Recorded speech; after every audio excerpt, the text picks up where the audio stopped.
نحمدہ ونصلی علی رسولہ الکریم اما بعد۔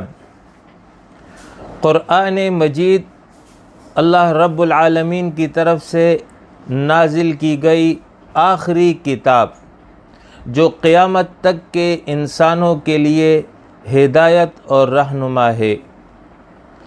یہ عظیم الشان کتاب جس کی حامل امت مسلمہ ہے، یہ امت مسلمہ خوش قسمت ہے کہ اس کے پاس خالق کائنات، مالک کائنات اللہ رب العالمین کا پیغام مکمل محفوظ صورت میں موجود ہے۔ آج اس کتاب کی چند اہم صفات بیان کی جا رہی ہیں۔ مفسرین کرام نے قرآن مجید کے اسماء اور صفات کو شمار کر کے ذکر کیا ہے۔ اس میں سے 5 اس کے نام ہیں جبکہ باقی اس کی صفات ہیں۔ نام کے طور پر جن کا ذکر ہوا ہے وہ ہیں نمبر 1 قرآن، نمبر 2 الفرقان، نمبر 3 الکتاب، نمبر 4 الذکر، نمبر 5 تنزیل۔ یہ 5 اس کے نام ہیں، جبکہ اس کے علاوہ 50 سے زیادہ اس کے صفاتی نام ہیں۔ یہ نام اور صفات اس کتاب کی عظمت اور شرف اور اس کے علو شان کو بیان کر رہی ہے کہ یہ ایک عظیم الشان بلند مرتبہ کتاب ہے۔ قرآن مجید کی چند عظیم صفات کو بیان کیا جا رہا ہے۔ نمبر 1 کتاب عام للعالمین، جیسے ارشاد فرمایا تبارک الذی نزل الفرقان علی عبدہ لیکون للعالمین نذیرا۔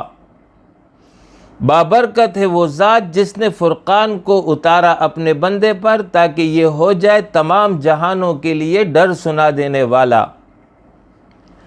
یعنی یہ کتاب رسول اللہ صلی اللہ علیہ وسلم پر نازل ہوئی ہے اور یہ کتاب تمام انسانوں کے لیے آئی ہے، کسی مخصوص نسل، کسی مخصوص زمانے کے لیے نہیں ہے۔ دوسری صفت اس کتاب کی یہ ہے کہ یہ عظیم معجزہ ہے جس کا توڑ انسانوں اور جنوں کے پاس نہیں ہے، جیسے سورہ بنی اسرائیل میں ارشاد ہے قُلْ لَئِنِ اجْتَمَعَتِ الْإِنسُ وَالْجِنُّ عَلَىٰ أَن يَأْتُوا بِمِثْلِ هَٰذَا الْقُرْآنِ لَا يَأْتُونَ بِمِثْلِهِ وَلَوْ كَانَ بَعْضُهُمْ لِبَعْضٍ ظَهِيرًا۔ کہو کہ اگر سب انسان و جن اس بات پر جمع ہو جائیں کہ اس جیسا قرآن لے آئیں، نہیں لا سکیں گے اگرچہ یہ سب ایک دوسرے کے مددگار بن جائیں۔ یہ وہ عظیم معجزہ ہے جو قیامت تک رہے گا۔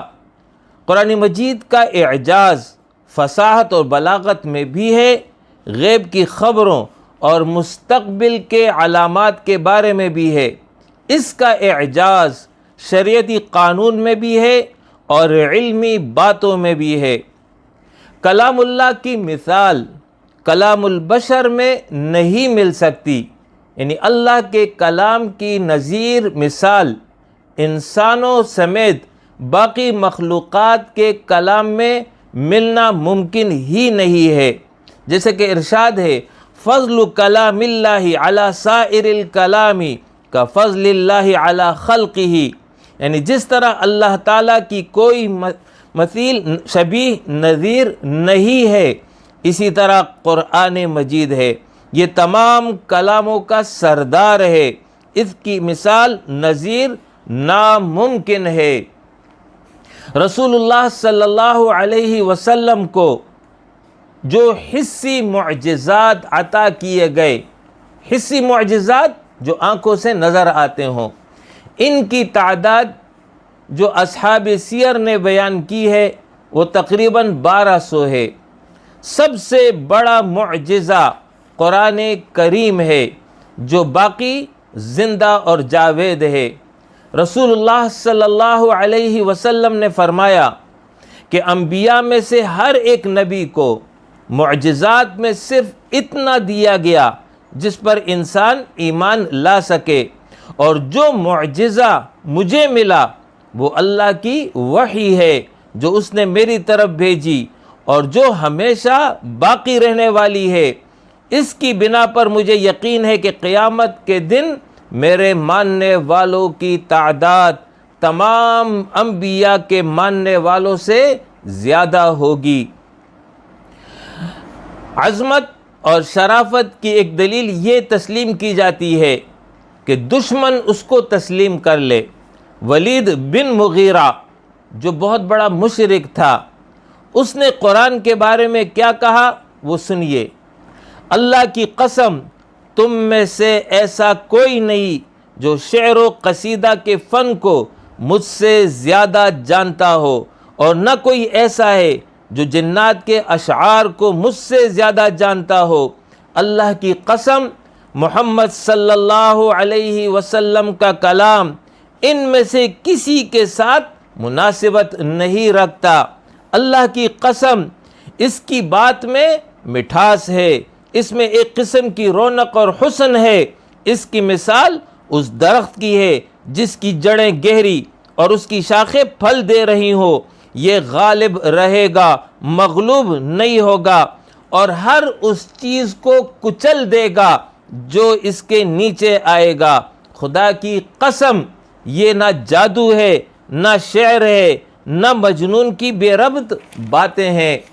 اسی طریقے سے ایک اور بڑا مشرک عتبہ بن ربیعہ قرآن سن کر کہہ رہا ہے، میں نے ایسی بات سنی ہے، خدا کی قسم اس کی مثل بات کبھی نہیں سنی۔ خدا کی قسم، یہ نہ شعر ہے، نہ جادو ہے، نہ کاہن کی باتیں ہیں۔ قرآن کے علو شان کی محسوس دلیل کہ 1500 صدیوں سے یہ محفوظ ہے۔ اس جیسی کوئی اور کتاب نہیں جس کے اتنے حفاظ ہوں، کم عمر میں بھی اور کم وقت میں بھی۔ قرآن مجید دل پر اثر کرتا ہے، قرآن کے ذریعے دل فتح ہوتے ہیں۔ یہی وجہ ہے کہ مشرکین نے کہا تھا کہ لا تسمعوا لهذا القرآن والغوا فیہ لعلکم تغلبون، مت سنو اس قرآن کو، اور جہاں کہیں قرآن پڑھا جا رہا ہو وہاں شور مچاؤ، اس صورت میں یہ ممکن ہے کہ تم غالب رہ پاؤ گے۔ ورنہ اگر یہ قرآن کی تعلیم عام ہو گئی اور لوگوں تک یہ قرآن پہنچ گیا تو اس کے نتیجے میں شرک کے لیے جگہ باقی نہیں رہے گی۔ مشرکین مکہ نے اہلیان مکہ پر تو پابندی عائد کی تھی کہ وہ قرآن کو نہ سنیں، لیکن جو باہر سے لوگ طواف کی غرض سے خانہ کعبہ کی طرف آتے تھے تو مکہ میں داخل ہوتے وقت یہ مشرکین ان کے کان بھرتے تھے اور انہیں یہ کہتے تھے کہ ہمارے درمیان ایک ایسا شخص پیدا ہوا کہ اس کا کلام جادو جیسا اثر کرتا ہے، اس کے نتیجے میں ماں باپ اور اولاد میں جدائی آتی ہے، میاں بیوی میں جدائی آتی ہے، اور اس کے نتیجے میں خاندانوں میں اختلاف پیدا ہوتا ہے، اور انسان اپنے آبائی دین سے منحرف ہو جاتا ہے۔ لہٰذا ہرگز اس کے کلام کو نہ سننا۔ یہ وہ پروپیگنڈا تھا جو وہاں جاری تھا، تو لوگ خوف کے مارے جو ہے کہ کہیں کان میں آواز نہ آ جائے، وہاں پر جو ہے اپنے کانوں کو بند کر لیا کرتے تھے تاکہ آواز نہ آئے۔ یہی معاملہ ایک موقع پر یمن کے قبیلہ دوس کے سردار حضرت طفیل ابن عمر دوسی کے ساتھ آیا۔ وہ زیارت کعبہ کے لیے آئے تھے۔ مکہ پہنچنے پر مشرکین نے اس کے کان بھرے، اس نے کان میں روئی ٹھونس دی۔ ایک دن یہ حرم پہنچے تو حضور اکرم صلی اللہ علیہ وسلم کو نماز کی حالت میں دیکھا تو یہ انداز انہیں بہت پسند آیا۔ دل میں خیال آیا کہ سننا چاہیے، میں خود شاعر ہوں، پرکھ لوں گا۔ قرآن سنا، کلام سے متاثر ہو گئے۔ نماز کے بعد کاشانہ نبوی میں پہنچ کر آپ صلی اللہ علیہ وسلم سے تعلیمات معلوم کی تو آپ صلی اللہ علیہ وسلم نے انہیں قرآن سنایا تو بے اختیار بول اٹھے، اس سے بہتر کلام آج تک میرے کانوں نے نہیں سنا، اور بالآخر انہوں نے جو ہے اسلام قبول کر لیا۔ یہ وہ عظیم الشان کتاب ہے جو دلوں میں انقلاب پیدا کرتی ہے۔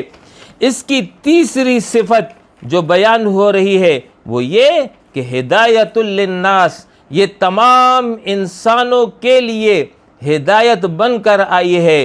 شہر رمضان الذی انزل فیہ القرآن ہدی للناس وبینات من الہدی والفرقان، کہ یہ رمضان وہ مہینہ ہے جس میں قرآن اتارا گیا جو ان تمام انسانوں کے لیے ہدایت ہے، اور اس میں ہدایت کی واضح نشانیاں ہیں، اور یہ حق اور باطل، سچ اور جھوٹ میں جدائی اور تفریق لانے والی ہے۔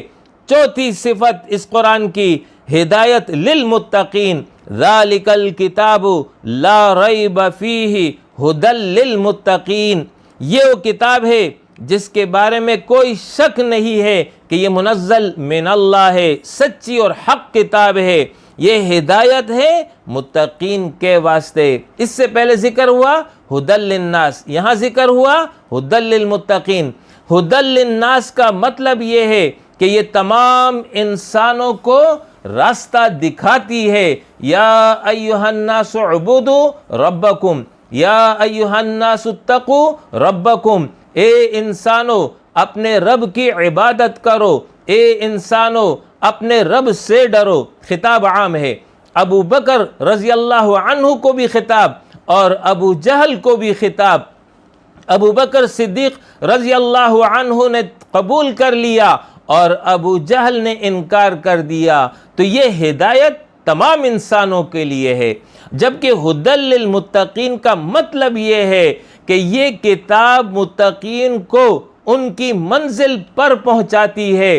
متقین کی منزل جنت ہے، لہٰذا قرآن سے استفادے کے لیے یہ لازم ہے کہ پہلے تقوی کی صفت موجود ہو، تب کہیں جا کر کے قرآن مجید سے حقیقی فائدہ حاصل ہوگا۔ تو یہ ھدی للمتقین ہے، یعنی متقین کو ان کی منزل پر پہنچانے والی کتاب ہے۔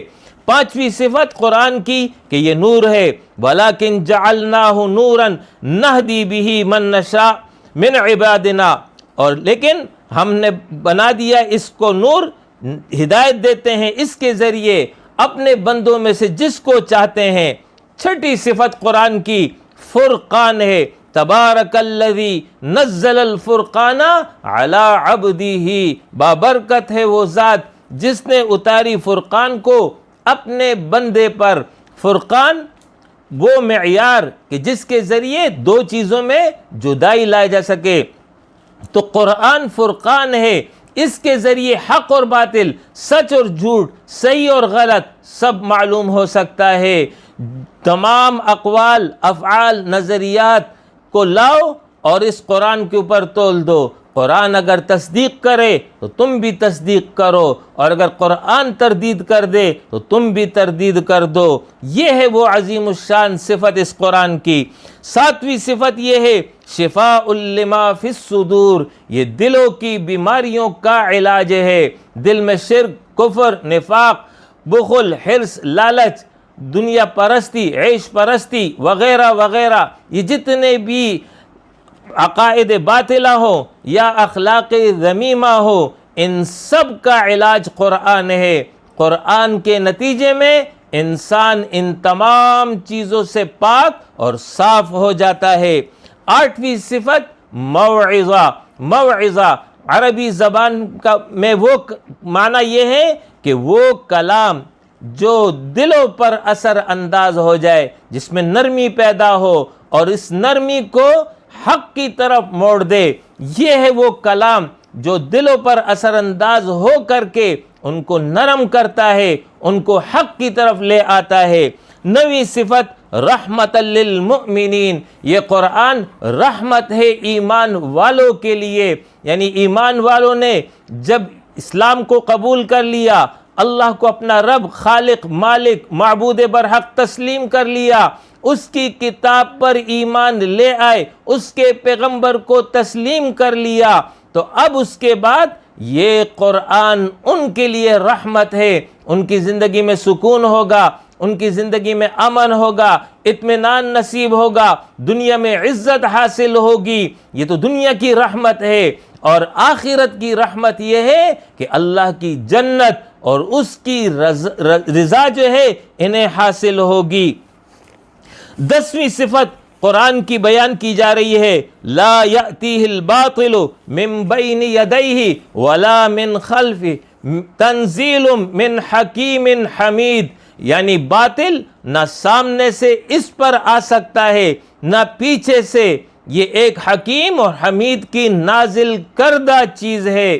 سامنے سے آنے کا مطلب یہ ہے کہ قرآن پر براہ راست حملہ کر کے کوئی شخص اس کی کسی بات کو غلط اور کسی تعلیم کو باطل اور فاسد ثابت کرنا چاہے تو اس میں کامیاب نہیں ہو سکتا، اس لیے کہ یہ مبنی برحق جو ہے کلام ہے۔ پیچھے سے نہ آنے کا مطلب یہ ہے کہ کبھی کوئی حقیقت اور صداقت ایسی منکشف نہیں ہو سکتی، پیچھے نہ آنے کا مطلب یہ ہے کہ کبھی کوئی حقیقت اور صداقت ایسی منکشف نہیں ہو سکتی جو قرآن کے پیش کردہ حقائق کے خلاف ہو۔ کوئی علم ایسا نہیں آ سکتا جو فی الواقع علم ہو اور قرآن کے بیان کردہ علم کی تردید کرتا ہو۔ کوئی تجربہ، کوئی مشاہدہ ایسا نہیں ہو سکتا جو یہ ثابت کرے کہ قرآن نے عقائد اور اخلاق، قانون و تہذیب اور معیشت اور معاشرت، سیاست و تمدن کے باب میں انسان کو جو رہنمائی دی ہے وہ غلط ہے۔ اس کتاب نے جس چیز کو حق کہہ دیا وہ کبھی باطل ثابت نہیں ہو سکتی، اور جسے باطل کہہ دیا وہ کبھی حق ثابت نہیں ہو سکتی۔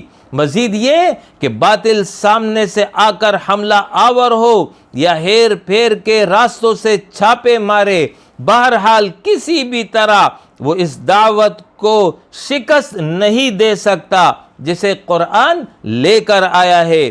تمام مخالفتوں اور مخالفین کے علی الرغم اور ان کی تمام خفیہ اور اعلانیہ چالوں کے علی الرغم یہ دعوت پھیل کر رہے گی اور کوئی اسے جو ہے نقصان نہیں پہنچا سکتا۔ یہ ہے اس قرآن کی عظیم الشان صفت۔ 11ویں صفت یہ ہے کہ اللہ رب العالمین نے اس کی حفاظت اپنے ذمے لی ہے۔